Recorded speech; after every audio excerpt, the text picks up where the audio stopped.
telecast is also available on ESPN2 HD. One of the grand old tracks in the NHRA, Old Bridge Township Raceway Park, for the K&N Filters Super Nationals. It's hot here, but Pro Stock is awesome despite the heat. It already has the quickest Pro Stock field ever, with 2 qualifying sessions to go.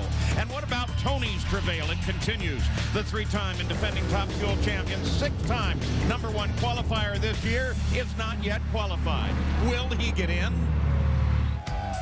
You ask, and the experts will answer. For years, we've received thousands of questions from you, the fan. And today, we thank you by dedicating 2 hours of coverage to answering your email questions. From technical tidbits to the cost of racing, we'll get the answers from NHRA's best and provide you with more knowledge than ever.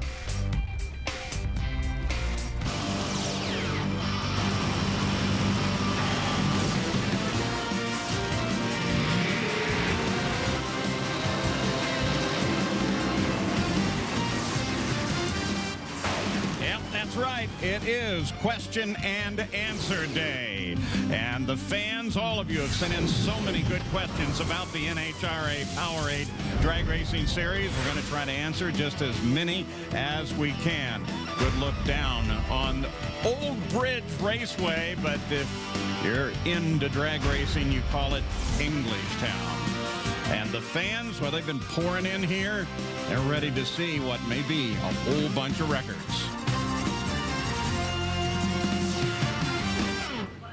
Well, hi and welcome to New Jersey. I'm Paul Page with Mike Dunn, and this is a storied old track, first established here in 1965, and it's raced all the time, so there's a lot of good work done on the surface. It was rebuilt a year ago, reground over the last year. Surface is terrific, but because all that racing, you get a lot of rubber on the surface. Still, what really matters, Mike, is temperature.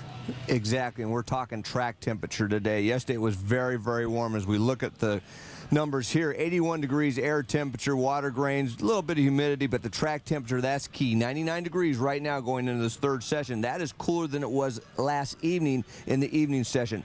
That is a good sign for the teams that aren't in the show, like Tony Schumacher, Tommy Johnson Jr., because if the sun was on that racetrack, they might be a little bit concerned because this track also has a short concrete pad. It's only 400 feet, and a lot of the cars, if that heat's on the racetrack, gets a little greasy, they want to spin the tires off that transition. But with the track temperature down like that, as long as the cloud cover stays in, they're not going to have any excuses for not getting in the show today. Well, the big story for the moment is, in fact, Tony Schumacher. He's not in the field, but weather is maybe going to play into his hands. Exactly, because yesterday, I mean, he struggled getting down the show. You saw him spin the tires when he came off that transition. Another run, he actually went out there and shook the tires a little bit and spun. And the key is track temperature. You know, we've seen a lot of cars go down there last evening when the track conditions got a little bit cooler, and that's what they're going to be looking for. And Schumacher should be up in about 3 pairs. So let's get the inside story from Dave Reef. Last week's race in Chicago will mark the official 3-year anniversary of Alan Johnson coming to Tony Schumacher's Top Fuel team. And in that time, this man and that driver have done some amazing things. 2 Top Fuel championships, 23 national event wins. That means they've won a third of the time that this man's been here. That includes an 0-for-10 start this year, Alan. And the media, the fans, everybody wants to know how close is this team to breaking out. I think we're a lot closer than we were, a few weeks ago. This new car is reacting better to the things we wanted to do. So, we had a tough break in Chicago when we found a bad coil after first round. We fixed that, and testing it was great. So, we got to get it qualified, and we just got to make good runs on Sunday. And it just hasn't been doing that. There's always something wrong, and it'll eventually get behind us, and we'll run good. But I think we're close. How much concern for the heat today? Well, now it's overcast, so it's who knows. The main thing is just got to go to the finish line. It'll be fast if it goes to the finish line. Tony Schumacher also says this with the same confidence. There's still a chance that this team could be #1. And if they would do that, it would be their 7th, but they have a big mountain to climb. Englishtown also a hotbed for some of NHRA's finest, and one of those could be found with Gary Gerould. Absolutely. In the funny car ranks, Tony Martone from this area has family relatives here, and he's on the threshold of perhaps doing something he's never done in his NHRA funny car career. He drives this car for Big Jim Jim Dunn and Lucas Oil. And yesterday, in the second qualifying round, he ripped off a 478. Career best, #1, never been #1. And this car is the only car in the funny car division that runs a 6-disc clutch. How may that work to your advantage, particularly if this overcast burns off? Well, we're hoping that the sun comes out, the track gets hot, because we feel the 6-disc has a distinct advantage over the 5-disc in the, especially the heat of the summer when the tracks get hot and the sun is out. We feel the 6-disc has an advantage. The 5-disc may be the way to go on a cool racetrack with great atmospheric conditions, but we've been working with the 6-disc for a number of seasons now, and we feel in the heat of the summer that could give us a distinct advantage. How confident are you that that 78 may hold up and you get that #1 for the first time? Well, we're hoping for the sun to come out. It's still a little overcast, and you know, we're praying that this Lucas Oil funny car stays #1, and if the sun doesn't come out, we're going to try to step on it harder and move up ourselves. So we'll see what happens, and we'll be out there plugging away. Said last night he was hoping it would snow. I don't think that's going to be the case, but it's going to be fun to see if he can hang on and be #1. As for #1 in Top Fuel competition, Brandon Bernstein was the man yesterday. And how about Brandon Bernstein? He struggled big time last week in Chicago, but Tim Richards had a great tune-up on the Budweiser car. Last evening, he lays down low ET and top speed of the event, a 453 at over 330 miles per hour. But the temperatures today should be helpful as we take a look at Top Fuel qualifying at the moment with Brandon Bernstein on the top. There your top 8, rounded off by Larry Dixon, who has won on Father's Day 5 different years. So that may be an omen for him. Bottom half, Melanie Troxel and Scott Palmer now is the bump with a 471. Teams that aren't in, look at that. Tony Schumacher, Bobby Lagana, and Andrew Cowan. Next pair coming out, Scott Palmer and Rod Fuller. There's Hot Rod Fuller, and that brings us to our first question of the day. It comes from Jesse in Tacoma, Washington. What kind of engine oil do the nitro cars use, and does it get changed every run? The answer will come from Hot Rod Fuller. In Top Fuel and Funny Car, we basically go through between 4 to 5 gallons of oil. We use what we call a Nitro 70 weight, which Valvoline makes for us. One thing that a lot of people don't realize, we have to change oil every run, not only after a run, but after a warm-up. And the reason we do this is because we run a loose ring package, and what that does is allow the nitro to dilute the oil. And in these kind of cars with these kind of horsepower, you need all the oil and lubricants you can get. Well, now he's buckled in the cockpit, ready to go. And Scott Palmer, on the other hand, is just looking to get in the show. 6 DNQs in 6 races this year, but he ran a season best 471 yesterday. Had been struggling getting the car down the track without having engine damage, but yesterday he made a nice clean run. They want to try to step it up a little bit right now. Rod Fuller came out and ran a 458 in that first session. Looked very good.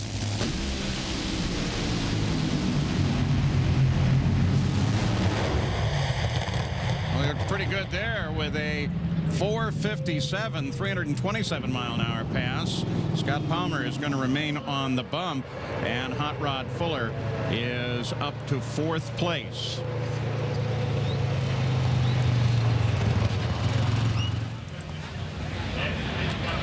Next pair coming up to the line now. Englishtown, New Jersey, surrounded by trees, and so as a result of that, it holds the cool air in here, Mike. And plus, it's only 60 feet above sea level in elevation anyway, so it's very, very easy to make horsepower here. That's why we've seen our quickest field in Pro Stock history. Pro Stock cars always run very well here. The other key is the track surface is very, very smooth. So coming out, Doug Herbert. Keep an eye on him, currently qualified in 5th place. He'll be up against Rip Astari, and tell you right now, you see Doug Herbert made a very nice run yesterday in the heat when he ran that 457. Was very impressive.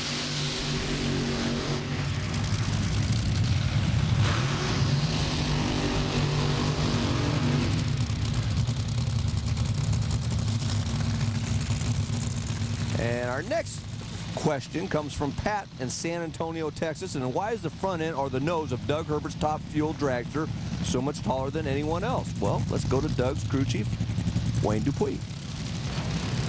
Wow, that's pretty cool. Why is the body higher than on this car than the rest of the cars? Well, Doug's a big guy. He's 6'5", and driving the Snap-on car, you know, we got to get the air over to the injector a lot better. And so the body's tall because Doug's a real tall guy, and we're trying to get the aerodynamics better. And we'll see if we can do it this weekend. Well, our crew loves that Q&A interaction, and we'll have another big day of it as well, as well as plenty of questions to come up before this day is over. And as always on NHRA Today, presented by Lucas Oil. So Doug Herbert, currently 5th with a 457. Oh, they're shutting him off. Looks like he's got an oil leak. Got a valve cover leak right there. Oh, man, tough break for that team. Rip Astari, he's going to make a single.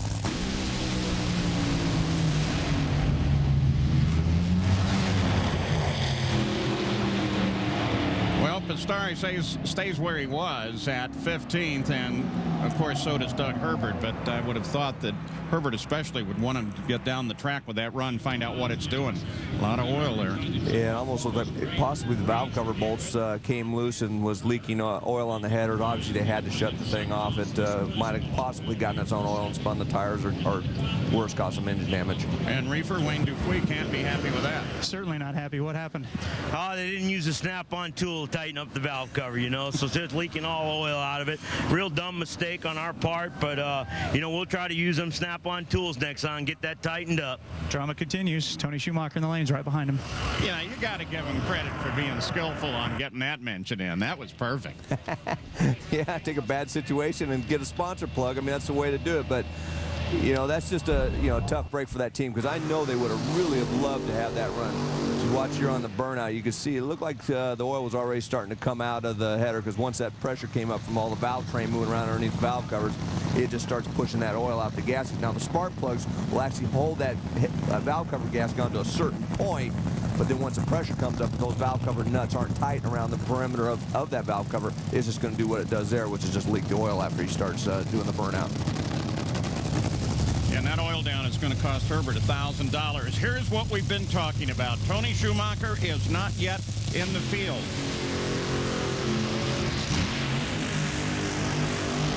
Schumacher will be side by side with Morgan Lucas. Schumacher's last DNQ 69 races ago right here in Englishtown. Yeah, and that was before Alan Johnson came on board. Since Alan's been here, they have had no DNQs, and I don't expect that to be any different here. The track conditions are good. Alan Johnson, we've talked about, he knows how to make horsepower. The key's always been this year getting that car down the racetrack. It's been feast or famine. Either he runs low ET or he smokes the tires. And I just watched Alan Johnson during that entire oil down cleanup. It happens to be in the same exact lane that Tony Schumacher's in. Not a lot of concern. Talked to Don Schumacher's trackman, Lanny McLeasy, about the cleanup. He said Safety Safari did a wonderful job. The oil down wasn't too bad. It was quickly cleaned up because the racing surface is so good here at Old Bridge Township Raceway Park. Not too much concern that that oil down is going to hurt Tony Schumacher in this case. That's right, Dave. I mean, a lot of times the track conditions are better after a cleanup because they'll actually run the track drag out there, smooth that rubber out, so you get a real nice surface for that Army car to go down right now. The bump is a 471. You get the onboard view over to Schumacher from Morgan Lucas. Morgan just trying to improve on his position and get in the top half of the field. Tony Schumacher just trying to get in the show.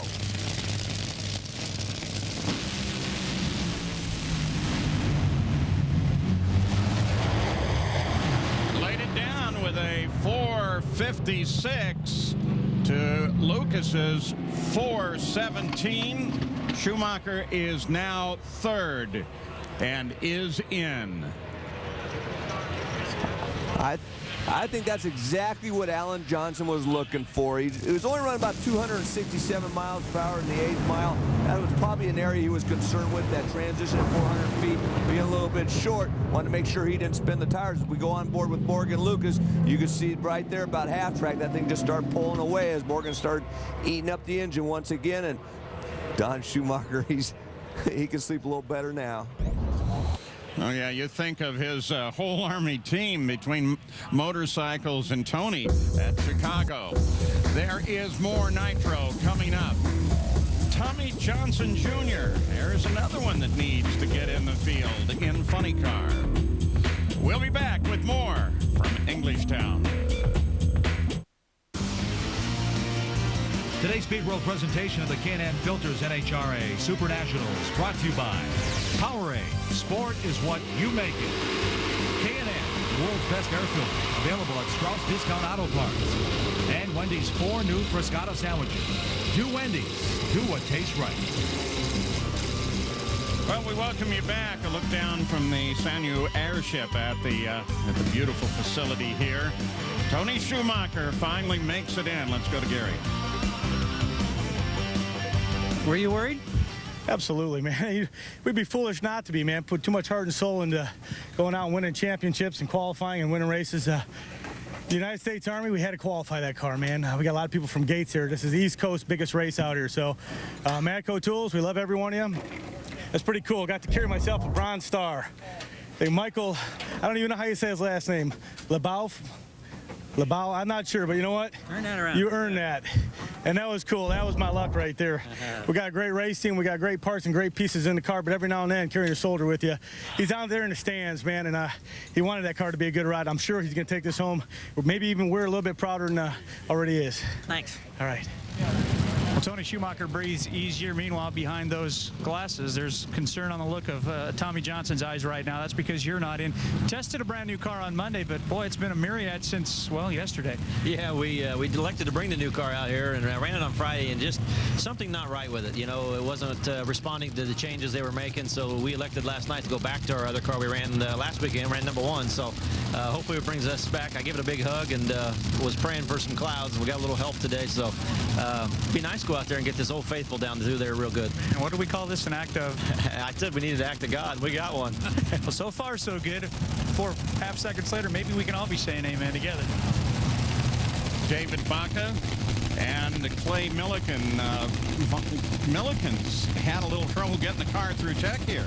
Yeah, they actually had to cut some of the back of the chassis up and replace some tubing because it wasn't up to spec to get this car to run. But right now they look pretty good. They don't run the entire circuit, but when they do come on board, usually they step up and run pretty well. David Baca, coming off that second round loss last week where he ran very well in Chicago, is looking very good qualifying right now too. Baca currently 10th. Milliken is 12th. A little smoke over there on Milliken's side as he runs a 477 to Baca's 458, and they stay the same. So let's take a look at another question for you. Now, this was sent in by several different people. Scott King of Bradenton, Florida, Dustin Hoffenke of Huron, South Dakota, and Wayne Couch from Flowery Branch, Georgia. And the question is, why do we see multiple variations on the supercharger intake of the Nitro cars? Well, who better to answer than Dickie Venables, crew chief for Pedregon. The difference between a 3-blade and a 4-blade injector is a matter of preference. NHRA allows us 65 square inches of total area. It doesn't matter whether it's 3 or 4 blades. We choose to run the 4-blade because that allows for a lower profile injector, as opposed to the 3-blade. In order to get the same amount of square inches, it would be taller. The dragster style injector, like the Bill Miller style injector, it has throttle blades, but they're right down on top of the blower, just above the rotors. You can't see them. Another reason we choose to run the 4-hole injector, it allows us to run a divider inside the injector, where if you had a butterfly here in the center, it would be hard to divide the air in there. You see Clay Milliken's injector, the Bill Miller style, that is actually a 2-blade injector, but like Dickie talked about, the maximum allowed is 65 square inches, no matter how many butterfly openings there are. Mike Dunn, what'd you run in the day? Well, actually, last season we ran that Bill Miller injector with a taller scoop, and we found that once the car got up to speed, it actually put more air in on the other end, about 1.5 pounds more boost. Once we got the fuel in it, the car actually ran faster. But nowadays, with the 3-blade injectors you see there, they've raised those up to where you don't have that advantage on the Bill Miller injector that you did back in 2001. Doug Coletta, who does see a possibility of taking over the points lead at Top Fuel when this weekend is over, but he says there's still 10 people in the points fight at this point, the 11th race of the season.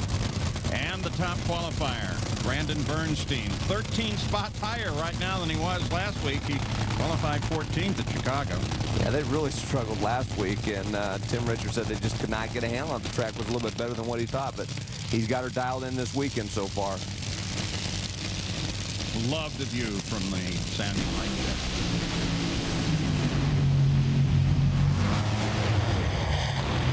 Well, it goes away for Doug, but Brandon Bernstein with a 4:53. Conrad Coletta takes a look down the track. Yeah, I wonder what that was.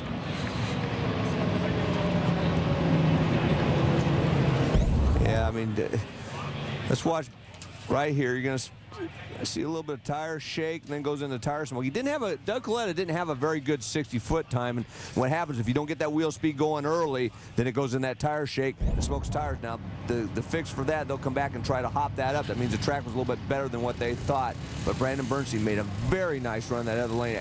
Actually ran a little bit better than his previous 4:53. His 4:53 with a 4 keeps him number 1. And keeps him with the low ET as well. Well, let's continue to answer your questions as we are doing all day. Donna from Missouri asks, how do the drivers get strapped into their cars? And that's a great question for Brandon Bernstein. Basically, how I do it, other guys do it a little bit differently, but how I do it is I have a guy that's in there with me, and he gets the lap belts going, he gets them real tight. And then on the shoulders, actually, the straps come over the shoulders right on top there, and it goes over my Hans device on the black part of the Hans device. And then once he gets the lap belts tight, then he takes the shoulder belts and he really hard goes down on them until I can't breathe, basically, so that I'm really tight in there. And those straps on the top there of the suit are actually for if something were to happen, somebody can grab you and pull you out that way. So that's a great question. And that finishes the session for Top Fuel. Brandon Bernstein, he is without question the man to beat with 2 4:53s as we look down through the qualifying. First 8 rounded off by David Baca. And on the bottom half of the ladder, you see Corey McClenathan at the top with that 4:58, down to Rip Pastari on the bump spot with a 4:71. The guys not in the show, Scott Palmer, Scott Weiss, Bobby Lagana, and Andrew Cowan. And just a reminder of all of our coverage here this weekend at the K&N Super Nationals from Englishtown. NHRA Today will be on the air tomorrow morning, 11:30 in the East, and then the finals at 4 o'clock tomorrow afternoon. Make sure you join us.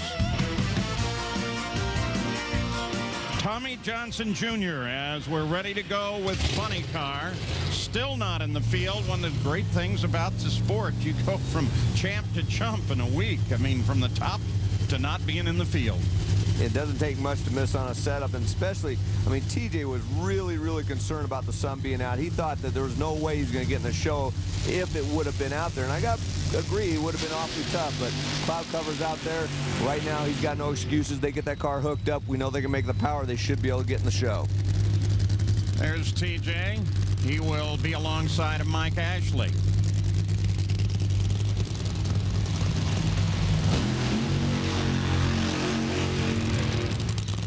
And as we watch Tommy, it's really Ashley's home track. Here's the current standings in Funny Car. You saw Tony Bartone earlier, and I think he's still wishing it would snow. John Force is the bottom of the top half of the field. Yeah, on the bottom half of the field, Phil Burkhart with a 483 all the way down to Mike Ashley on that bump spot with a 488 that Tommy Johnson's trying to beat to get in the show. As you see, some very good cars not in the show. Not only Tommy Johnson, but also Gary Denham and Bob Gilbertson. Just talked to Mike Green. A lot of times when crew chiefs bring out new cars, some of the components that are on those cars, the clutch timers, the fuel timers, those will make the switch from one chassis over to the other. That wasn't the case for Tommy Johnson, who did test brand new pipe on Monday. That was a totally brand new car across the board. So for them to fall back to the backup car, that's the good news. They didn't have to do a lot of the switching around of components. As far as tune-up goes, I asked Mike Green what he can dive back into his book and find. He says, conditions pretty similar in Columbus, so we've got that set up in the car, and they were the number 7 qualifier at that race earlier this year. Yeah, but if you want to take that comparison, The air here is similar but a little different from Columbus. The track temperature at 101 degrees.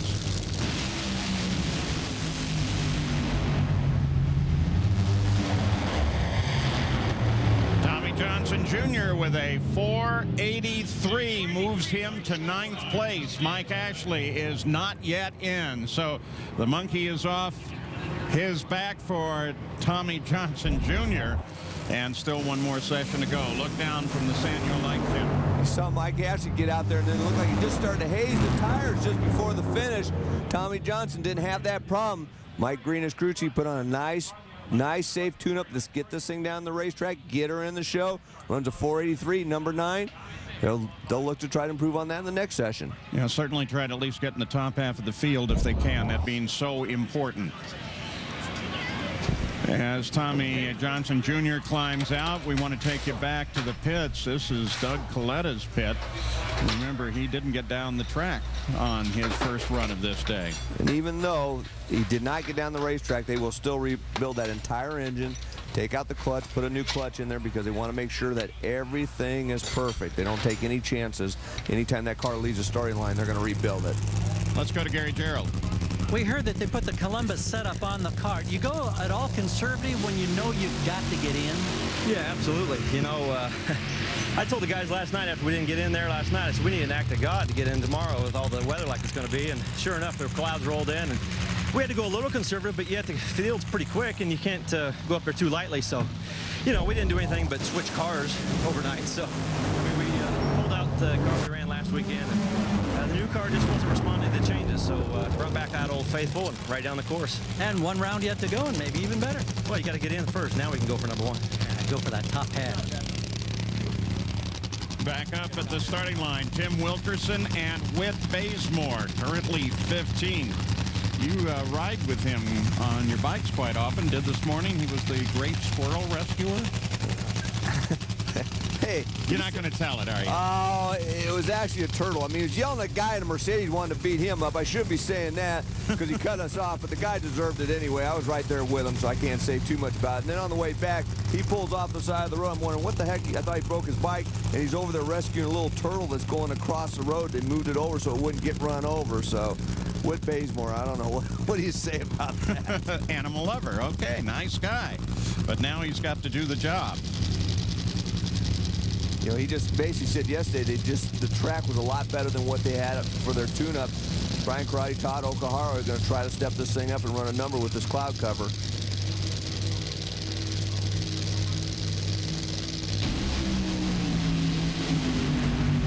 Well, Wilkerson gone right away. What can Bazemore do? A 483 with a 5 at 324 miles an hour. Bazemore, 9th place still. Saw Tim Wilkerson, as soon as he hit the throttle, something must have broke, and the car just basically quit as soon as it made the initial launch. Look at that thing buck after it unloaded the torque from whatever coming loose and braking happened.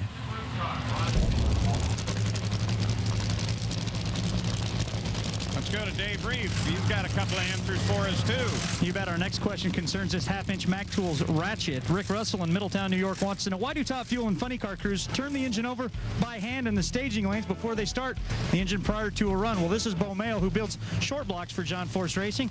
Tell me why you guys do that. Well, what we do is we get all the fuel out of the cylinders by turning the engine in the reverse rotation to get all of the fuel out so we don't hydraulic up on the starting line when we turn it over. And of course, hydraulic means that it'll go boom. And that has happened before, trust me. That's why they do that. They just back the fuel out of the cylinders. So we'll continue to answer your questions for you, Mike. Yeah, that's the situation. You get all that fuel in the cylinder, they can't compress that fuel. So what happens is they'll either push the head gasket out, push the rods out the side, makes a big, like he said, kaboom if it happens. Funny Car qualifying continues. Cruz Pedregon closest to you. Ron Capps. He didn't have the best weekend last week in Chicago.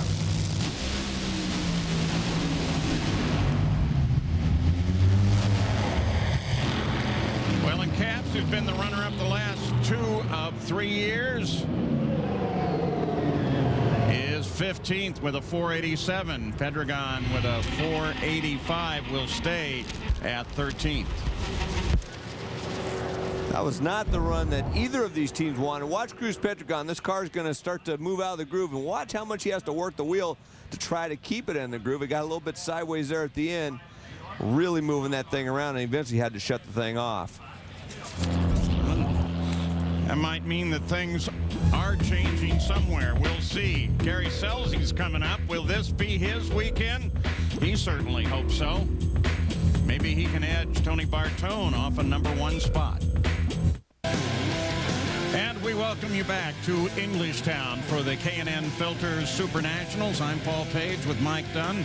Dave Reef and Gary Gerald are alongside. There's the Sanyo Lightship. It's flown over 10,000 passengers, journeyed to all 3 countries in North America, and toured 31 cities, approximately 70,000 miles of travel, and it's here with us now.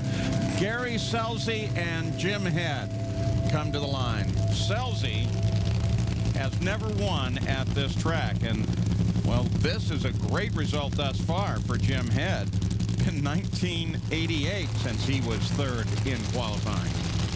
Jim Head just seems to be getting that car running better and better every week. Just keeps working on that thing. He's a very sharp guy, and he said this funny car was much more, when he switched from Top Fuel to funny cars, it was much more of a challenge than what he had anticipated just in driving it. And Gary Scelzi, he's just trying to turn his season around after winning the Powerade Championship last year.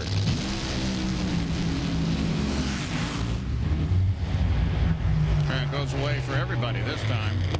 Both Head and Scelzi. Though Scelzi gets a little further down, Don Schumacher takes a look and kind of walks away. They will remain 3rd and 4th.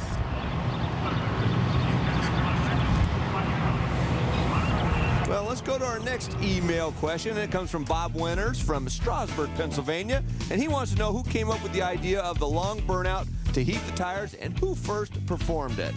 For that, let's go to Austin Coyle. Well, I guess you want to know about burnouts. Well, back in the early 60s, like 1963 and 4, there was a lot of match racing by AFX cars around the country, and they always made 2 or 3 burnouts before the run just to put a little rubber down on the track and a little bit of heat in the tires. But then, long about 1969, a group called the Chi-Town Hustler thought if they made a really hard smoky burnout with their funny car, perhaps that'd give them a little more traction. And so in Springfield, Illinois, in 1969, the Chi-Town Burnout was born. The crowd really, really loved it. And, you know, the team was requested by all of their future event operators to make those burnouts every time they raced. Pretty soon it became the standard of the industry, and now everybody does it. And there is the guy that knows. All right, our last pair. Tony Bartone and Robert Hight. Well, actually, it's real nice on the burnout if you want to go that far out. It's not terrible, not scary to me. Robert Hight's radio. That's Bernie Federle talking, and they're comparing notes with Jimmy Prock because Bernie watches all the team cars run, actually watches all the cars run, and gives Jimmy some idea what the track conditions are for his tune-up. Somebody had written in and wanted to know where Bernie Federle was and what he was doing. Well, now you know. He's right there on the radio with John Force's car and watching all of the team. Yeah, and Bernie's kind of a low-key guy, but he's always there. He's very sharp, very well respected among all of his peers, including his competitors, and just does a great job. And Tony Bartone, best position he's seen. #1 qualifier. Will that go away now? Light overcast over the track. Track temperature just over 100 degrees. And the track conditions look pretty good, but we saw Gary Scelzi and Jim Head. I'm sure they tried to push the envelope because they were already qualified solidly, and it didn't hold. So Tony Bartone has a shot at holding on to this, but Jim never count out Jimmy Prock and Robert Hight in the other lane.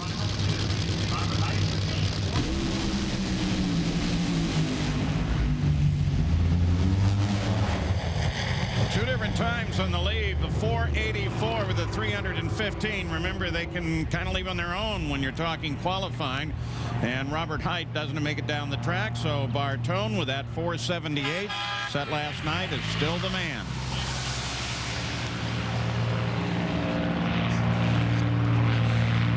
Funny car qualifying now complete. Bartone with the 478. John Force, bottom half of the top 8. And the bottom half of the field with Paul Lee. That's nice. Paul Lee is in, but he's on the bump. And the guys that haven't made it in, Mike Ashley's going to be pretty desperate to get in here. Hometown track. Some pretty good names there. Gilbertson, Gary Nisham. In John Force's pit, they brought it up to the line, and then they shut it down. Apparently broke a reverser. And so once again, they go into the routine. When we come back, it will be Pro Stock Motorcycle. Remember, the U.S. Army team, Antron Brown and Angel Sampey, did not have a good weekend in Chicago. They are back here, ready to show that they're still on top. Here we go. Rev it up, baby. Go. Never gonna stop. No. Nobody's gonna slow us down. We'll go round after round. And qualifying continues for the K&N Filters Super Nationals at Englishtown, the NHRA Powerade Drag Racing Series. Beautiful facility, and those trees hold the air in nicely. We're ready for Pro Stock Motorcycle. We'll show you what's happened. Session number 1. Watch the right side of your screen. Jack Baldwin at 150 miles per hour has the front fender come off and actually drives over it and then breaks the windscreen. Watch this. Drives over, pieces come up, takes off the windscreen. He lifts up a little bit going, holy cow, what's going on? 150 miles per hour, did a great job to hang on to that bike. And interestingly enough, the next time that he came out, they couldn't find a front fender for it, so they went without. Then in session number 3, Antron Brown and Chip Ellis. Chip Ellis in that left-hand lane. He does what he did in Chicago, runs a 699 at 189 miles per hour. The first Pro Stock motorcycle rider to run that here at Englishtown, New Jersey. And that was stout. Here are the standings. Chip Ellis, of course, on top.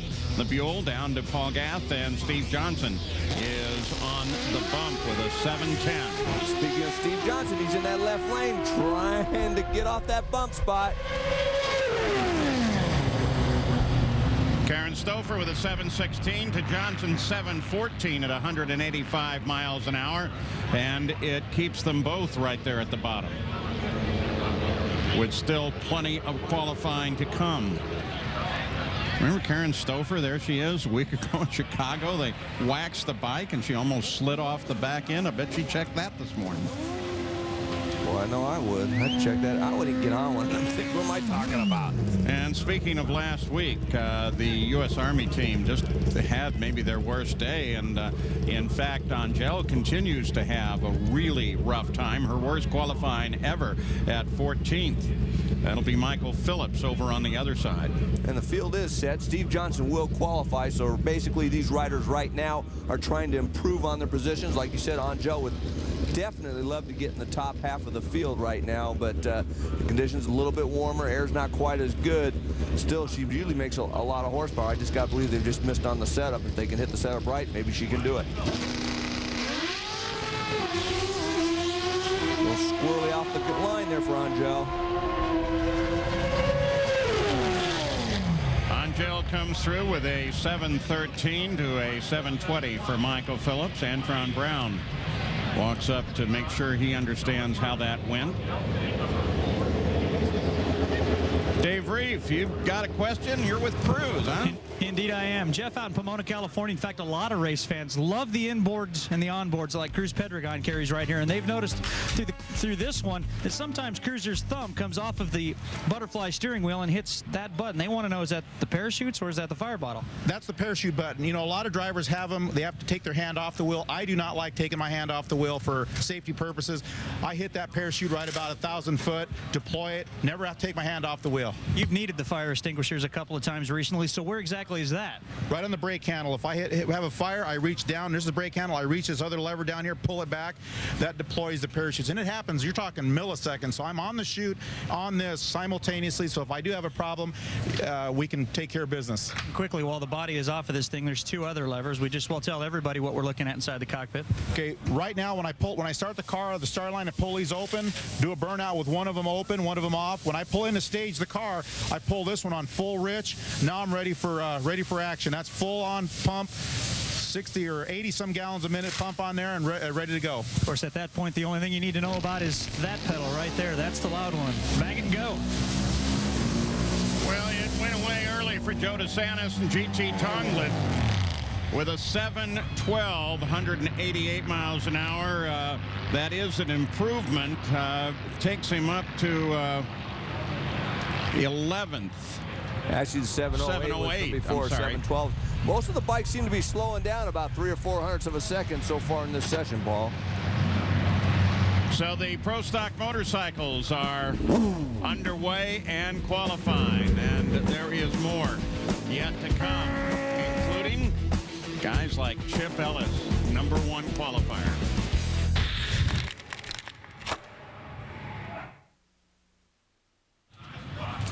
And we're back in Englishtown, where it appears, Mike Dunn, the track's changing a little bit. Coming up is Tom Bradford and Andrew Hines. Hines got a little problem there at first. Yeah, trying to get that Harley Screaming Eagle started, but looks like they got it fired up now. He starts his burnout. Basically, I think it's probably, weather conditions just a little bit, atmospheric conditions a little bit worse, to where it's harder for them to make the horsepower. The track may be just a little bit greasy. We still got the cloud cover, so it's not too bad, but we have definitely seen the Pro Stock motorcycles consistently throughout this session be about 3 to 5 hundredths of a second slower. We look at Tom Bradford, currently qualified #9 with that 706. Andrew Hines, he's #7 with a 704. Both guys, with conditions like this, they're looking probably just basically get a baseline setup for eliminations tomorrow.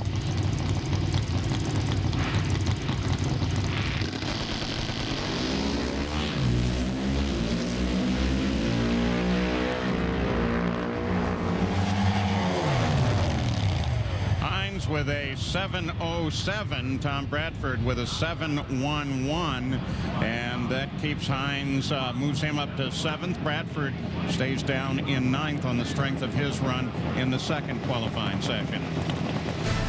ESPN's coverage of the IndyCar Series continues Saturday, June 24th, with the SunTrust Indy Challenge. Little bitty track at Richmond, Virginia, but boy, does it make for some racing. For more information, log on to ESPN.com. Best times of the session, with Andrew Hines on the top of the list with his 707. About 3 hundredths of a second slower than his best of a 704. Staying pretty consistent with what we've been seeing the entire session. Angel Sampe with that's a worst ever. So did they learn anything that they can put on his machine? Matt Gadira is in the other lane.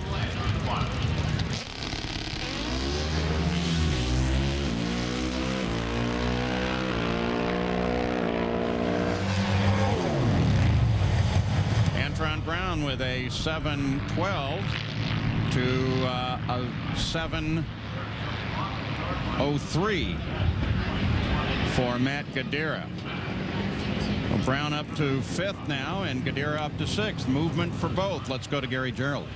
We got a question here in our continuing series of email questions posed by Bill Boudreau of Laytonville, California. Why are the Harleys front fairing and windshields so much smaller than the Suzukis, or the Buells for that matter, and does it affect aerodynamics? Well, Andrew Hines is right here, and this will give you an idea of just how small we're talking about. That's only 6 or 7 inches across there. Look at over here in the Buell at Ryan Schnitz. That's like 18 or 19 inches across there. So the question about aerodynamics, Andrew, what would your response be? Well, my response is it's pretty obvious that this is a little more aerodynamic. The Buell's more aerodynamic than a Harley. The rules state that we have to run what the production bike looks like, and all a V-Rod has is a headlight, so we use an aftermarket windscreen that you can buy for it. The Buell's run a fairing from the factory. Just all kind of stretched around the rules. We both try and fit the rules best we can with what we got underneath it. So I'm basically riding a brick out here. I've been in the wind tunnel, and I know how bad it is. But you're a little bit lower, aren't you, and on the frame of the bike as opposed to Ryan? The seat height is mandated by NHRA. It's a 20-inch minimum seat height, so everybody tries to get as close to that as they possibly can. I think my tank might actually still be a little higher than Ryan's. It's just we've got to fit a bunch of stuff under here, so you can't get much lower than that. Go to the wind tunnel, tweak some more, and then tweak it one more time and cross your fingers and hope that you can go fast. And while we were talking there, it was Matt Smith and Gino Scali up. Scali second quick qualifier. Smith was fourth.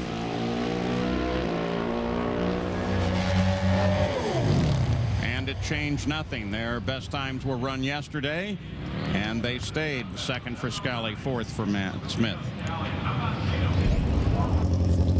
And so coming up, Craig Treble and Chip Ellis. Chip Ellis, the #1 qualifier. It's been blindingly fast, both here and at Chicago. Chip's got a good 60 foot.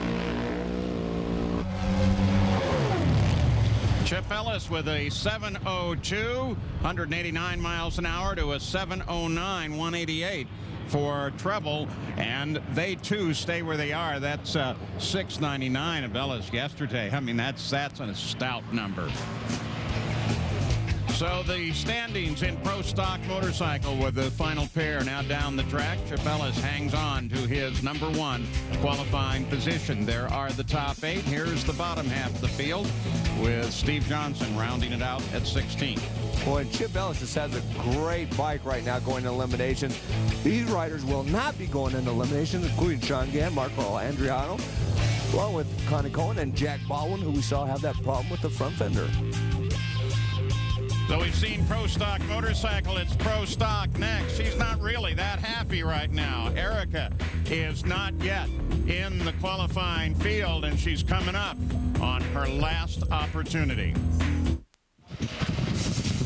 Welcome back to Englishtown, the K&N Filter Super Nationals. Back in the Baca pits, they're thrashing away on that car, getting ready for their final opportunity to bring the top fueler up to qualify. It's Pro Stock on the line right now. Record-breaking quickest field in history. And yesterday in session #2, Jim Yates, left side of your screen, #2 in the Pro Stock standings, takes it to #1 in qualifying with a 665 at 208 miles per hour. Then let's go to session 3 today. How about Alan Johnson? He was #1 in Columbus.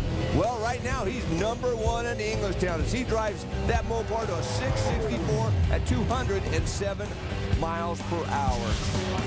And the current standings in Pro Stock, there's the top half of the field, led, of course, by Alan Johnson. And down in the bottom half of the field, from 9 through 16, there it is, finally. Richie Stevens, and Mark Powick is the #16th position with his 668. But the key is those who are not yet in. And look at Erica Enders there. Sean Carlson's already run. He will not be in the show tomorrow. And the thing, Paul, you got to remember, we saw the motorcycles slow down considerably from the 3rd session to the 4th session today. And that's going to be means it's going to be awfully tough for Erica Enders to get this car in the show. I'd be very surprised if they'll be able to run better than a 669 in these conditions, but you never know. Excellent job. Good job. On the radio, Tommy Lee's on the radio tour. Tommy Lee's a test driver for the car. They actually made Tommy actually made about 14 runs in this car at Atco, New Jersey for testing while Erica was doing some media tours in New York City. Right there. That's perfect. Good job right there. Let's flip your shock switch up. Let's go forward. Good coaching. Warren Johnson is in the other lane. Right straight forward. Right straight forward. Right on up. Right straight forward. Looking good. Looking good. Just a touch left. There you go. Right on up. Looking good. Right on up.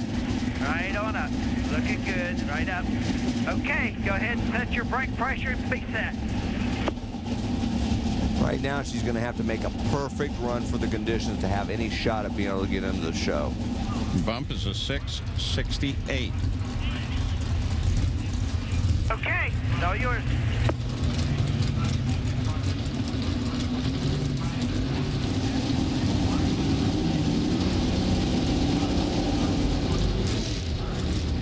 She focused on that tree or what?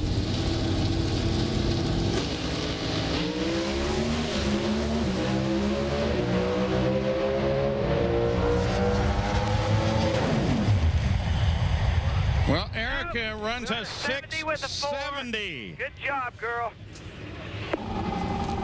Nice job, but A bit better down low than it has been. Crap. nice. It looked way better, but just wasn't enough. Sorry. Exactly. It wasn't what she needed. That's all right. We tried.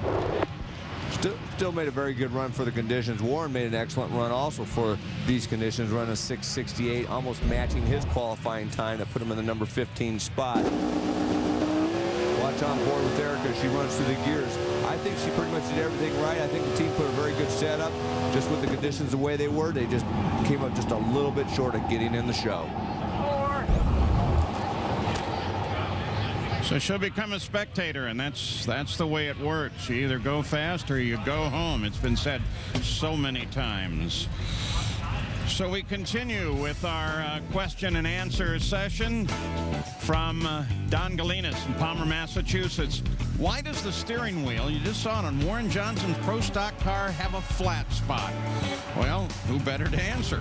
Warren Johnson. Well, apparently somebody's paying a lot of attention to the in-car camera, and in reality, that's strictly ergonomics. I need the clearance from my knee when I let the clutch out, so my knee doesn't hit the steering wheel, so it's just the fact of clearance to physically fit inside the car while I'm driving it.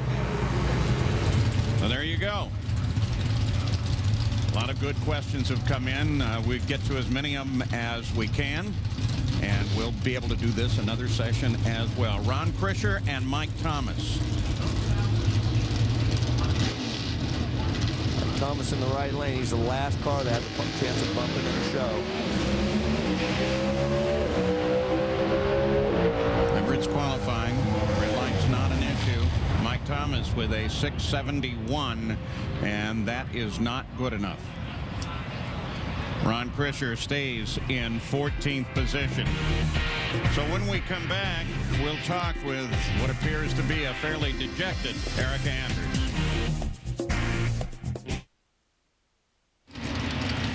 And we're back to look down on the Old Bridge Township Raceway Park, Englishtown, New Jersey.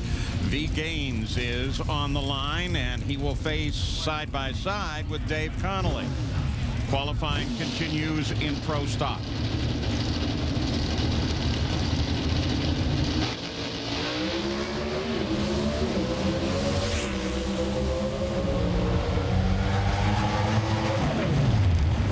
Connolly with a 667, 207 miles an hour, Gaines 669. And that keeps them where they were based on the third qualifying session a little earlier today. Let's go to Gary Gerould now. He's with Erica. We all know, Erica, how difficult this sport can be at times in such a competitive field. This is the first time this year not to make one of these shows, and I know that it's got to hurt big time. How do you deal with it? It hurts bad, and it's a really crummy deal. You know, it's part of the game, though, unfortunately.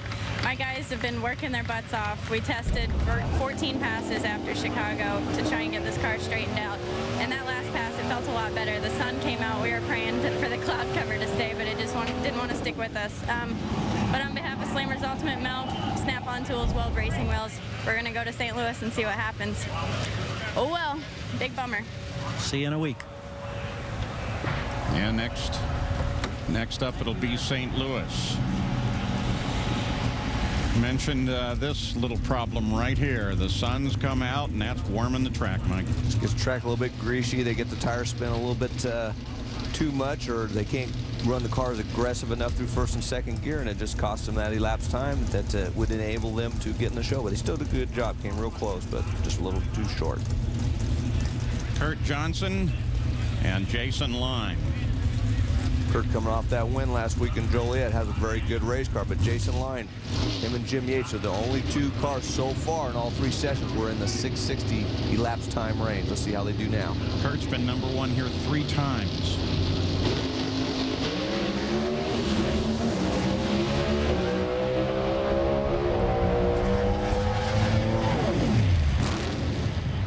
goes all the way through for Jason. It was over right away. And with that, they will remain 5th and 6th. I'm going to take you back to last year at Dallas. This is truly horrific in pro stock. Well, this was Friday night qualifying. Bruce Allen on the right side of your screen. Kenny Koreski just kind of left when he decided he wanted to, and Bruce gets loose, moves over in front of Kenny, and just horrendous impact. Just an amazing crash there. Just had us all holding our breath when we saw that one.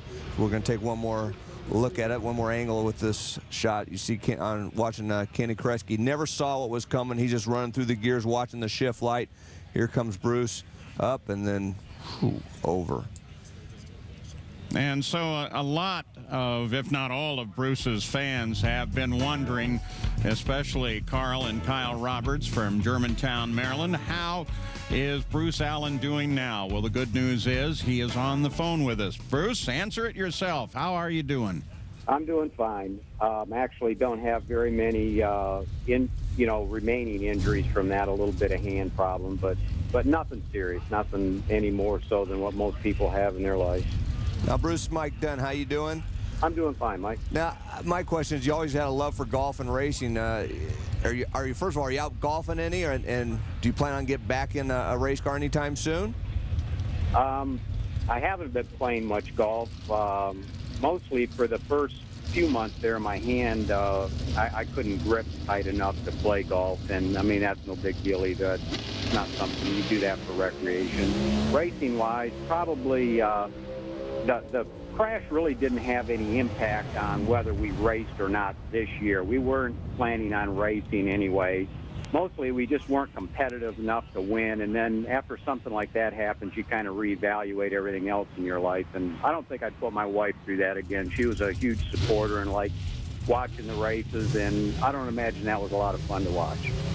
Wasn't fun for any of us to watch, but also, so what have you been doing? Have you been working in the shop, building some power plants and keeping up on correct. that? Yep.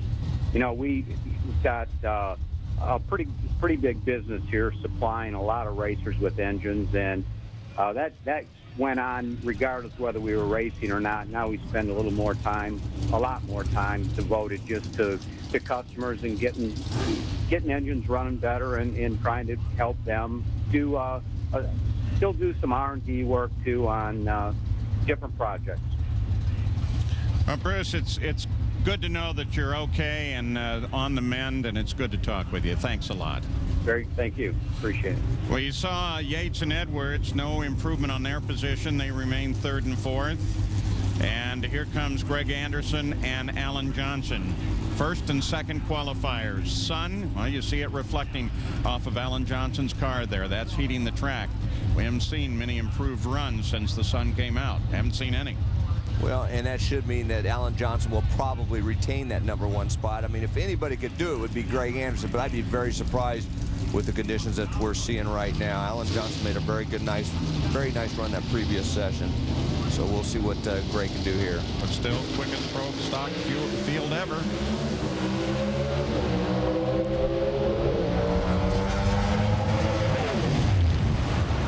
Well, 667 and a 668. And that will not change anything. So Alan Johnson is the top qualifier in pro stock and will lead that record field into competition tomorrow. Here's the onboard, Mike. Watch Greg Anderson. Both cars pretty much locked side by side all the way down. Greg makes a nice run for the conditions, but Alan Johnson is going to be your #1 qualifier for the 2nd time this year. And here is the pro stock ladder presented by Lucas Oil. We look at round 1. Line and Stanfield will be at one another. Line will have lane choice. And on the other side of the ladder, red hot Jim Yates goes against Ron Krischer. You see Warren and Greg Anderson. That's going to be a great matchup in the 1st round. Well, coming up, it will be qualifying for Top Fuel. Tony Schumacher breathing a little easier now that he's in. And what about Larry Dixon? 5 times on Father's Day he's won. Is it 6 and 06? Today's Speed World presentation of the K&N Filters NHRA Super Nationals, brought to you by Castrol GTX. Don't let sludge hold your car back. Give it more than just oil. Give it Castrol GTX. And Degree for Men protects men who take risks.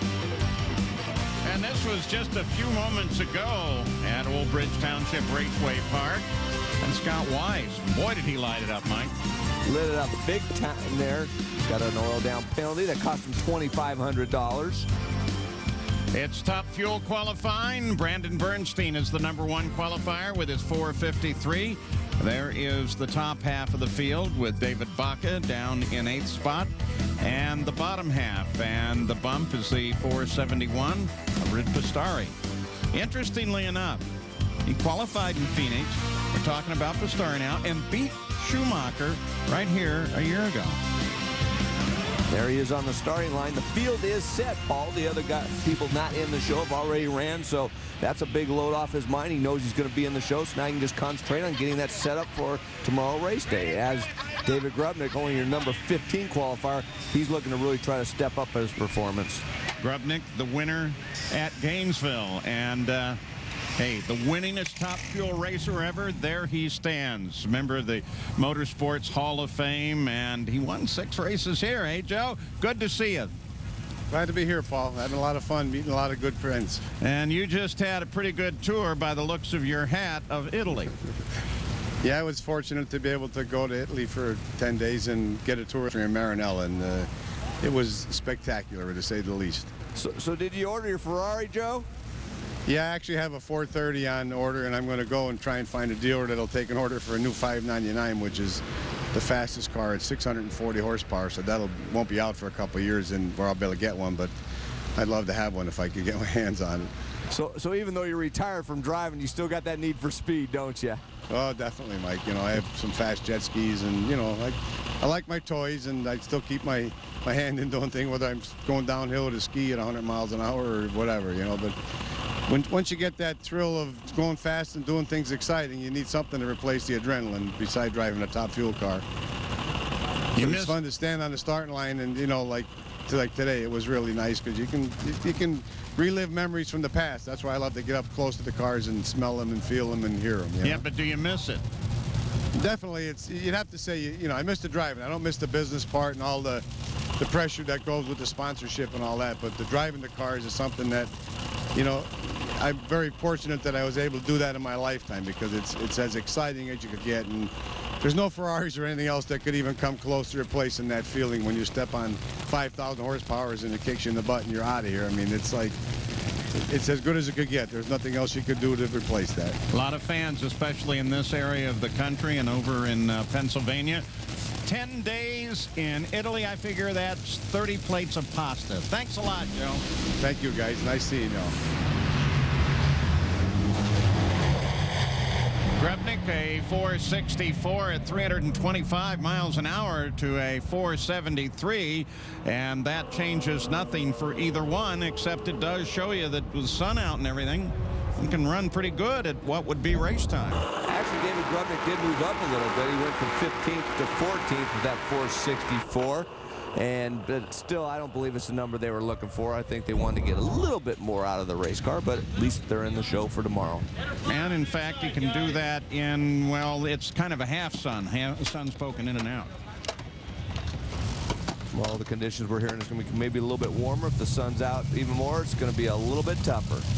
Now it's time for our Sounds of the Strip, as Morgan Lucas and Hillary Will come up.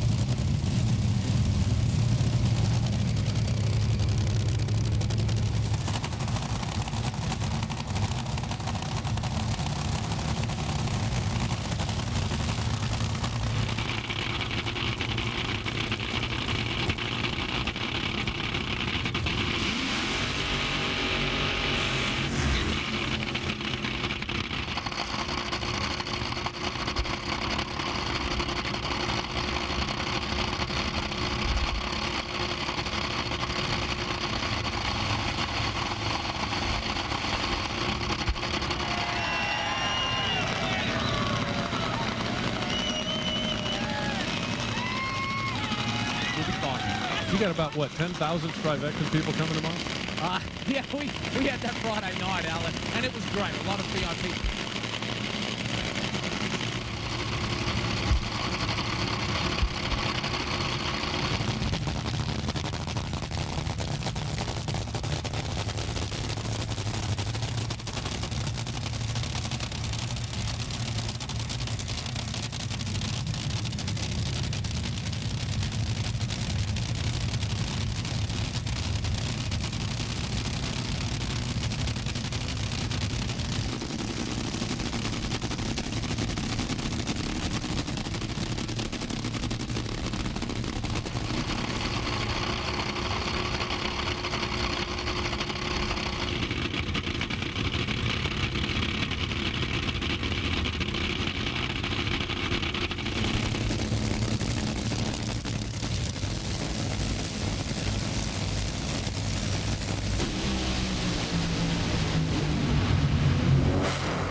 To a 464 and Lucas a 463. They will stand on the times that they set last night. Lucas in 13th and Will in 15th. Hillary earlier today, though, got the nose of it off into the sand trap, but that's all. So ended up being okay. Go on board with Hillary. Both cars ran pretty good early in the run. Hillary right at the finish pulled away just a little bit to run that 464 to match an earlier 464 that keeps her in that number 15 spot. Now watch Morgan working the wheel a little bit. You know, Top Fuel drags it. They don't have to work the wheel quite as much as the funny car, but still makes a nice run. You saw it earlier, the #1 qualifier in Pro Stock, Alan Johnson, and right now he is available with Gary Gerould. With Alan Johnson. And Alan, it was a whole different in terms of conditions this week as opposed to last week near Chicago. Yeah. What have you guys found? Because the consistency really looks impressive. You know, I got to give all the praise to my dad. He's found a bunch of power over the last 2 or 3 weeks, and to Mark. We stayed after on Monday at Chicago and tested, and we found a little magic trick with the car that we've been missing, and made awesome runs here. Slimy track, good track, it don't matter. Things on a rail. You wouldn't want to tell us what that magic thing is, would you? You know, you just got to twist them bars back there till you find a combination that works. It's working big time. And good try, G-Man. Don't think it was going to happen, but it was a good try. When we come back, it'll be Melanie Troxel and Clay Millican up at the starting line. And we welcome you back. The electronics leader, Sanyo, is proud to bring you aerial pictures from the Sanyo Lightship. Chief pilot Alan Judd and the cameraman Jeff Vaughn up there in the blimp working with us today. Yeah, you guys are looking good. How you doing? Yeah, hey, put your hands back on the wheel. Come on, come on. They do such a nice job and give us such great visuals. Both hands off the wheel. Okay, I'm from the FAA, never mind. Melanie Troxel, Clay Millican. Melanie, who really got the thing sideways in Chicago, and Clay Millican, who they really had to almost rebuild the car after tech because at first they rejected that machine. Had some problems with the lower rails.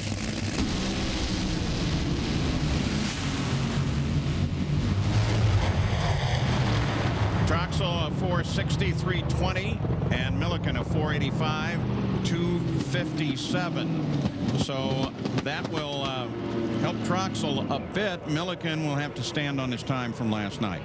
Yeah, right now I think the teams are just going up there. I mean, obviously they would have liked to have improved and been able to get in the top half of the field, but I think more importantly right now they want to find out what the track is like so they have an idea what they're going to be looking at in tomorrow's elimination. So they're probably maybe on the conservative side a little bit just to make sure that goes down the track so they can get good data for Sunday's eliminations.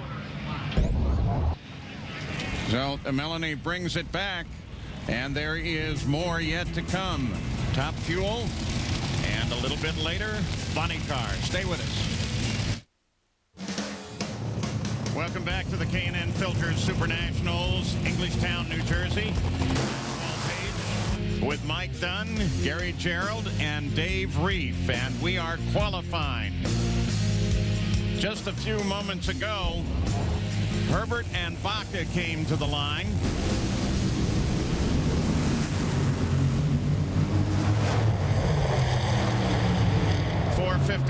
Herbert, 464 for Baca, and a little earlier, Dave Reef caught up with David Baca. On his way to Englishtown, David Baca made an impromptu stop down at Ground Zero, where everything happened back on 9/11. David so moved he decided to take action with this young man here, Frankie Cicerelli Jr. How so? Hey, I tell you, Frankie's a great young man, and I'm just glad to be part of it. We came into New York, saw Ground Zero, devastated, my family and I. Want to know what we could do. I saw the Mark Hindi Foundation, based on the piece you did a while back. Frankie's doing a little raffle, doing a little drawing, trying to raise money for the Hindi Foundation. Here today, I'm challenging every one of my drivers, any fan here, please donate to the cause. Here's the first unveiling of the 2006 raffled helmet.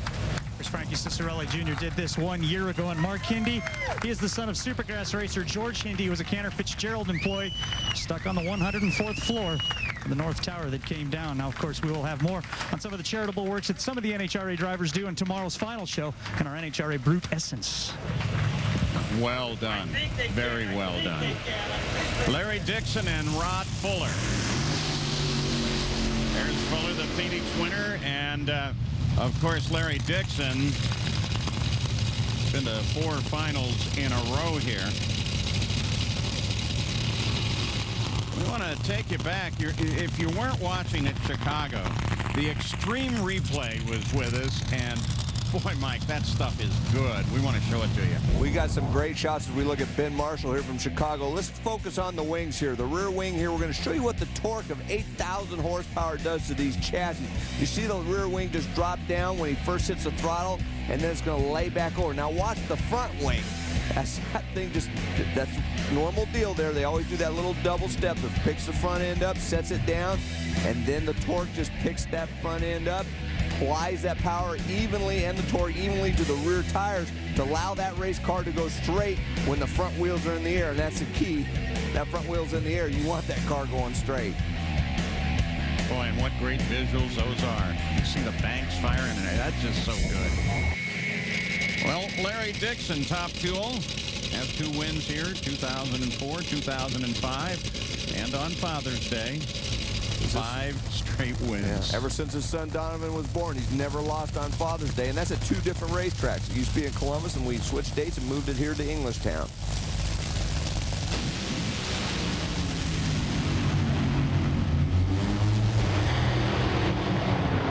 Their times this morning were how they got into 5th and 6th, and those times will stand.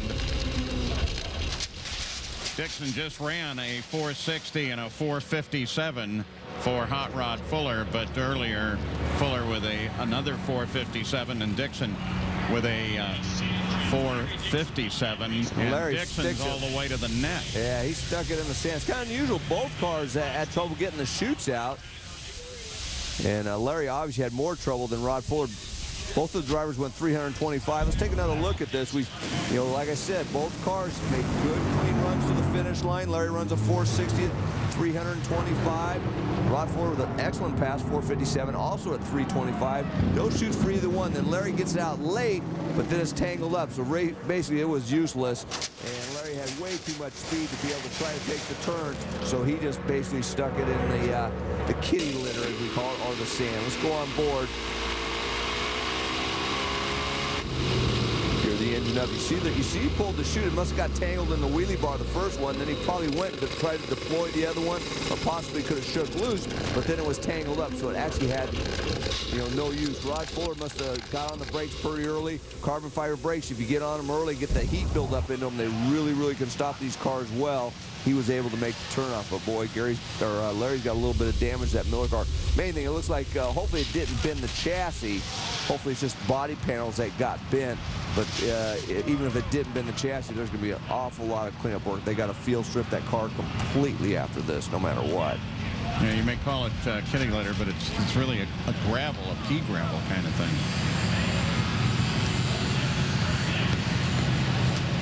So let's find out what the story was. Gary Gerold's with Larry Dixon. Well, Larry Dixon is very frustrated and very unhappy, and he walks away and he hasn't pulled the helmet off, and he said, "You don't want to talk to me right now." So we respect that. He is steaming. So I wonder here comes Donnie, so he cocomes up and they're talking about it, but Got to be a problem there, Mike. Yeah, I mean, chutes just didn't come out, and he didn't have very many chute failures, so he might have been just a little bit late getting on the brake, but it's hard to say. Whatever it is, as we take one more look at it, look at him on the right-hand side. Barely got in there, but enough to mean there's going to be a lot of work tonight. Hey, good to see you guys as well. Good crowd here. The sun is out, and the temperature is warm a little bit. That's good for the crowd, but it's changing track conditions as Doug Kalitta comes up to the line. Bob Vandergriff will be over in the other lane. Kalitta came here with some hopes that he might take over the points lead here.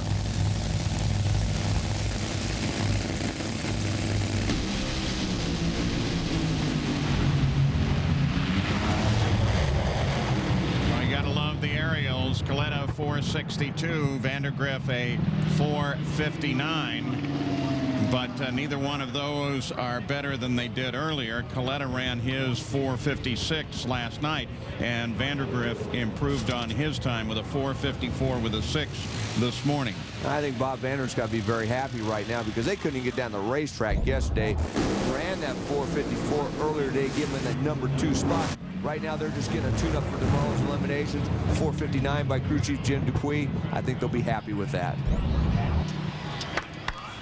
So Doug Kalitta climbs out. Is that generally a good rule, Mike, that Friday night is when you want to go fast and Saturday afternoon is when you want to figure out what the race is going to be? It really, yeah, I mean, it really depends on the conditions, you know, because Friday night usually you're in conditions that you're not going to see on Sunday, so that's when you go for the stereo, and then on Saturday you just tune for the race. There's still plenty more coverage coming here from the K&N Super Nationals in Englishtown. NHRA today. That'll be tomorrow morning, 11:30, and then the finals tomorrow afternoon, 4 o'clock in the East. Join us, won't you? So the next and final pair, Top Fuel. Brandon Bernstein, who is the top qualifier, and Tony Schumacher is currently third. Bernstein and Schumacher both set their position times this morning, but since then the sun has come out and the track has warmed up considerably. Goes back to just trying to get a combination for tomorrow, but you know, Brandon also ran a 453 last evening. He's had a very good car. As you look at the track temperature there, 112 degrees. That's only a little bit warmer than what we saw last night when these cars ran late Friday afternoon. It was still about 104, 106 degrees. So I mean, these conditions may not even be as hot as what we're going to see tomorrow. If the weather's right, the report is right, and the sun's going to be out, that track could get very hot because, like we said before, the first session yesterday, the track temperature was as high as 134 degrees, and that gets very, very tricky. You saw Alan Johnson putting the last-minute tune on the top of Tony Schumacher's machine. They changed that chassis on Alan's car. They actually moved the engine forward from the rear end. You know, you're limited to 300-inch wheelbase, but you can put that engine position, you can move it around to try to balance that car out. He thought it might help with the consistency department. He still believes it has, even though yesterday they struggled, but if he get another run in today, he'll feel good.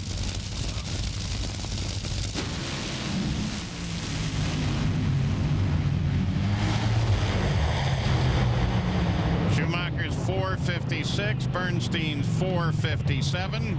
That will keep Bernstein with a 453 as the top qualifier. Schumacher remains in third. And this time the chutes are out and good, and they'll make the turn without any trouble. Gary Gerould.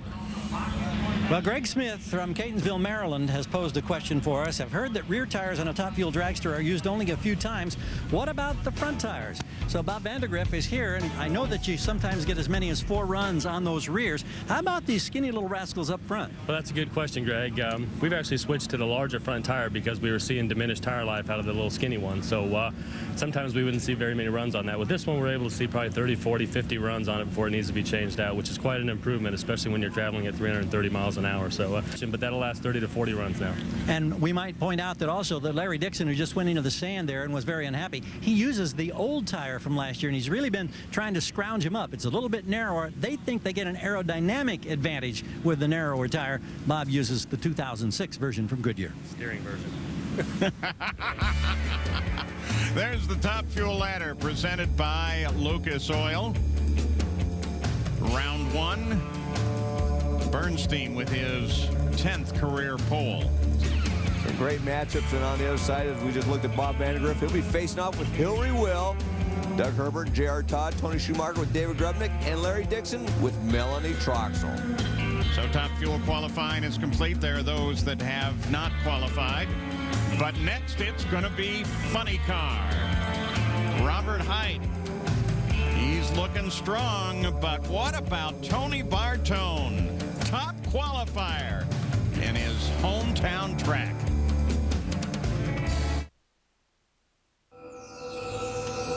This telecast is available on ESPN2 HD. And we are back at Englishtown. This was just moments ago as Gilbertson was able to bump his way into the field, Mike Dunn. Into the number 16 position with a 487.8, which tied Ron Capps, but because he ran a slower speed, Ron Capps is still number 15. So Bob Gilbertson right now is just hoping that he can hang on to that number 16 spot. So as we continue now with Funny Car qualifying, Tony Bartone, his line was, I wish it would snow so that he can stay as the number one qualifier. Well, the weather may be helping him, and Bob Gilbertson, we just mentioned him, bumped his way into the field, and now the bump is the 487 with an 8. Yeah, I mean, Tony Bartone's 478, as you look at some of the guys not in the show, including Mike Ashley and Terry Haddock, who are on the line right now. But Tony Bartone, I think, has a good chance of holding on that number one position. If somebody can beat him out, it won't be by much, because the track conditions just, I don't think, are there right now. So Mike Ashley and Terry Haddock coming up. Ashley lives, well, not all that far from here in New York on Long Island, about 85 miles away. And we're going to see some big changes in his team coming up shortly.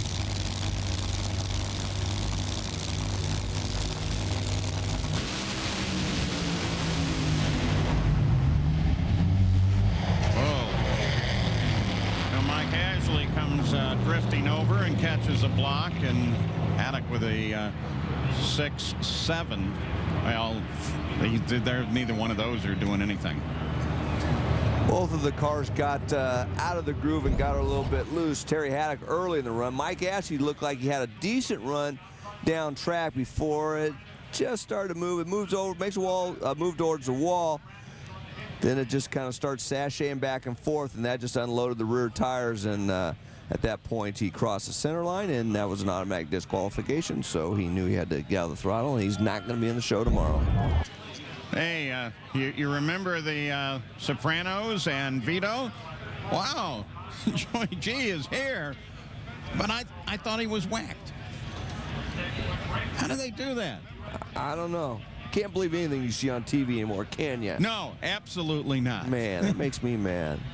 Great guy and well-liked, of course, in this area. Well-liked for his role nationally. It really was a good part. Let's go to Gary Gerould. Brandon Bernstein, number one in Top Fuel. Well, Brandon Bernstein, it always feel good when you're number one in qualifying, but then comes Sunday, and it's supposed to be hotter tomorrow than today. How may that impact all of these numbers we're seeing currently? Well, you know, hopefully it's gonna be just, you know, consistent race car, and that's what Tim Richards and our guys with the Budweiser Lucas Oil team has had this weekend. 53, 53, and a 57. So, and that some of those are in the heat of the day. But yeah, tomorrow it's going to be a whole different ball game. It's supposed to be hotter, and we'll just have to see. But you know, hopefully we've got a consistent race car. Look forward to it. Thanks. Thank you. All right. Yeah, he's happy about it. ESPN's coverage of the IndyCar Series continues on Saturday, June 24th, with the SunTrust Indy Challenge from Richmond, Virginia. For more information, log on to ESPN.com. Tim Wilkerson and Paul Lee come to the line now. Lee is trying to make his way into this field. Wilkerson currently is 14th. And the one thing is, the field will be set after this pair. It's just a question of who's going to be in that. Is it going to be Paul Lee, or will Bob Gilbertson still be in the show, who's already made his run? So if Paul gets in, Bob Gilbertson will be out. Right now, all Bob Gilbertson can do is just sit and watch.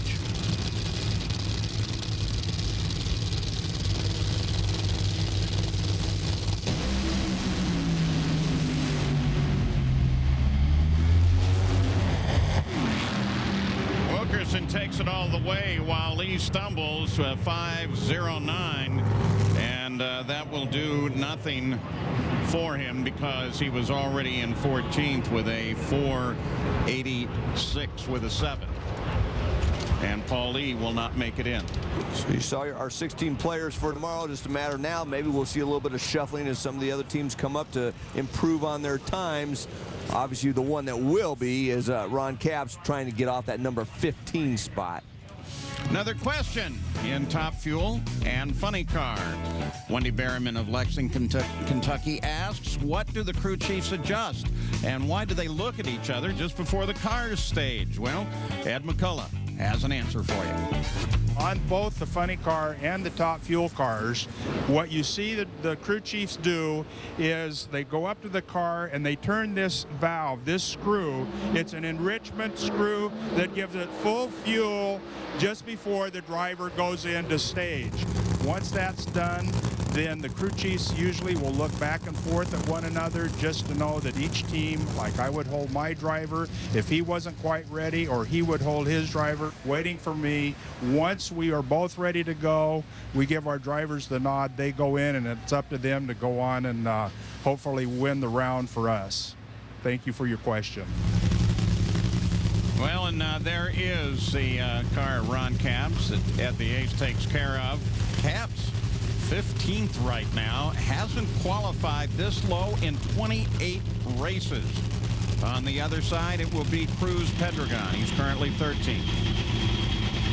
Both drivers is trying to get a feel for this racetrack for tomorrow. Obviously, Ron Capps needs to step up. I mean, he is in the show, but still, you know, crew chief Ed McCullough would like to know that he's got a better car going in tomorrow. Now, they've never had a great car all year, and yet they're leading the points. They've had a very consistent car. Normally, they qualify at least in the middle of the pack, most of the time in the top half of the field.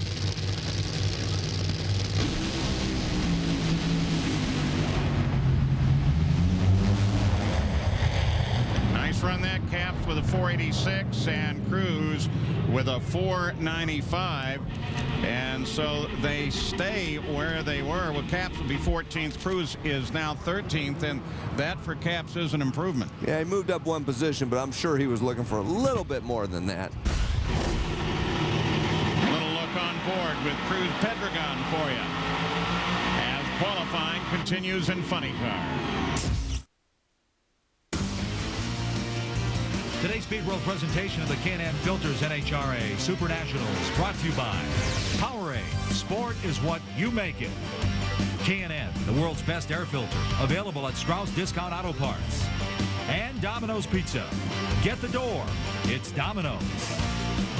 And this was John Force yesterday. Had his MP3 player up a little too high and doing a little shimmy there. They're on the line now. Del Worsham in the left lane. Force the right. Worsham's 486, John's 556. Of course, doesn't change anything. Worsham and Force will round off the top half of the field. Worsham with a 7th and Force with an 8th. A little bit earlier, Gary Gerould caught up with Chip Ellis, #1 qualifier in Pro Stock Motorcycle. For Chip Ellis, the second consecutive event to have a sub-7-second run, you get into that magical area of the sixes, and I can only imagine what it does to one's confidence for you and the whole team. But you tell us what it does for your confidence. I'll tell you, it's awesome. You know, this S&S powered George Bryce tuned. Ken Johnson worked on, all the guys back at the shop, man. We really worked hard on this stuff to try to get out here and be competitive, and it's tough out here. You know, quickest field in history, 7:10 just to get in.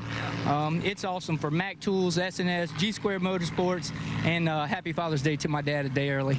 I like that. And standing right alongside, that is Mr. George Bryce, and that smile speaks volumes. Thank you, Greg. We good. Green car on your left, that's Eric Medlin, currently the 6th qualifier. Tony Pedregon over on the far side, Big Q on his car. He is the 5th qualifier. And Larry Dixon's made it back up to the top end to take a look at the video of his run. Gary?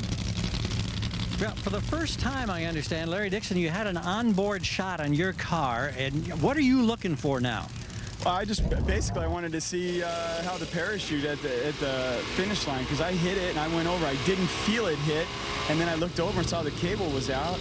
It just, and you can see the brake dust in the air. It must have got tangled in the wheelie bar or something. All of a sudden it comes out, but you know what? And then even when it does come out, it's tangled up. And then we're on the East Coast, so you can't say the beach. We hit the shore. We were in the shore, and that was it for the Miller Lite car. How bad was it hurt? Not bad at first. I mean, it did more damage to the body, you know, the outer panels and stuff like that. But at first, on the toe and back, they were going to bring out another car, and then upon further review, looking at it, you know what? It's not that bad. So we're going to run this hot rod tomorrow. Good stuff. Thanks. Here we go again. Medlin, Pedregon. Pedregon's 489, Medlin's 491. They will stand with the time and speed set in the second session last evening, and it will keep them 5th and 6th, Mike. Oh, Cap's out early. Or excuse me, Medlin out early. You see the supercharger there. It's listing a little bit. That's not supposed to be that way, so obviously it backfired that blower right probably just before the finish line. You see the fire bottle set off there, putting the fire out. See if we can tell what happened. Eric Medlin had the car launch. It looked like he might have got a little bit loose in the middle of the racetrack, and then right after that, the engine let go. So you can see right there, you see that funny orange flame. That means he's burning some cylinder heads right there in the combustion chamber, and then probably burned past the intake valve and then blew the supercharger off, and that's when he decided to lift off the throttle and probably had a little bit of fire underneath it, but no big deal. He's had a few of those this year. He's getting used to it, I think. Well, we've been asking questions and giving you answers all day. Dave Reef, what do you have? Well, I'm sure Eric Medlin wasn't going for perfect timing here, but Michael Young from Windham, New Hampshire wants to know on a funny car, there are fire bottles mounted in the front of the car. How many nozzles and does the system have, and where exactly do they point? Well, we almost found out firsthand, but he can answer that better. Well, on our Castrol Syntec funny car, our fire system is a little bit different than what it used to be. Used to be you kind of designed your own system. Now with Firefox and their products, they tell us how to engineer them. We've got 6 nozzles on our car, all strategically placed. There's 1 here, 2 here on the engine. This here basically just makes a foam barrier, so it seals the driver compartment off.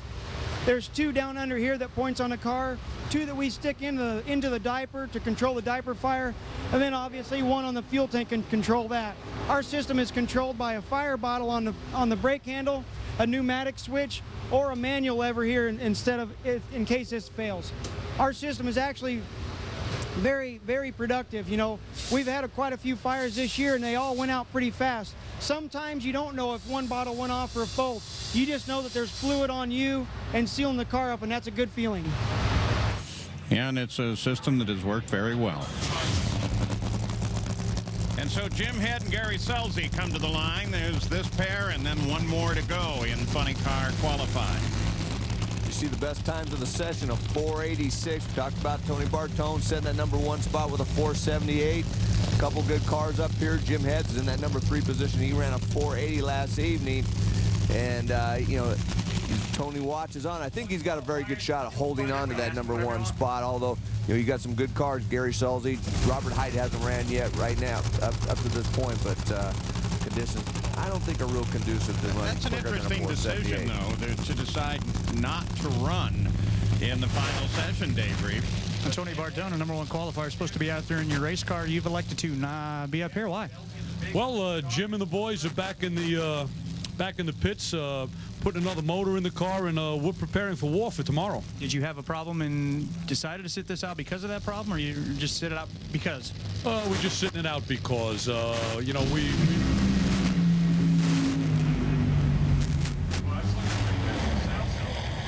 Still good. 82, that was a good lap. You know, we have plenty of parts, plenty of motors. We heard a motor on the last lap, but, you know, the conditions have changed, and, you know, we think that it'll be very difficult. As you see, nobody's even running the 70s yet, and I said it was an uphill battle, and we've got our fingers crossed. 1 more car to go, and maybe I'll make some history here today. And that car's Robert Hight. So as Bartone watches, it will be a bye run for Robert Hight. By the way, they fined Medlin $1,500 for the oil down. We look at Robert Hight here. This is a car that probably would make Tony Bartone a little bit nervous. I mean, he's, like I said, he's got to feel a little bit confident with the conditions, but Jimmy Prock can make the horsepower. Problem is, this track can't take the horsepower right now. I mean, even if he goes up and says, okay, I think, the track will hold a 475. Let's see if it can. I think he's going to go up there and say, no, let's see what I think this track's going to be capable of running, so we got an idea what we can do tomorrow. We saw Gary Seldy make a very good run. He ran a 482. You can see shadows, too. So the sun is out. Track temperature is up.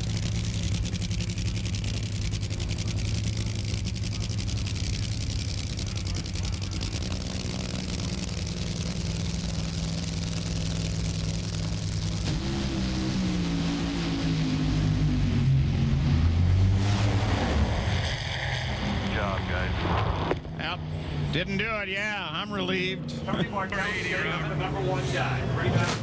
him read out the 480 to Robert Hight. Tony Bartone will stay the #1 qualifier. Are you breathing yet? Big sigh of relief here, and Forrest, Lucas, this one's for you, pal. We really appreciate your support. The Lucas Oil products, a great weekend for the team. Thanks to Super Winch, Craftsman, Moon, Hussey Copper Head Gaskets. You guys make it happen, and we're happy to be associated with you guys. The 81st #1 qualifier in Funny Car. They'll be partying on Long Island tonight. Running out of the #2 spot, Robert Hight. And Tony Bartone does it in his 70th pro start. He waited a while, but obviously it was worth it. The Funny Car Ladder presented by Lucas Oil, Mike Dunn. Got some classic matchups there, including Force and Bazemore and Selzy and Cruz. On the other side of the ladder, some great matchups also. Worsham, Tommy Johnson Jr., Jim Head and Ron Capps, and Medlin and Burkhardt. And those who did not qualify, Paul Lee, of course, Mike Ashley, this was really an important event for him. We hope you enjoyed our Q&A day. Keep the questions coming because we will do it again. Coming up next, it's the Cheerleading World Championships at Orlando, Florida. And don't forget to join us tomorrow morning, 11:30 in the East for NHRA Today.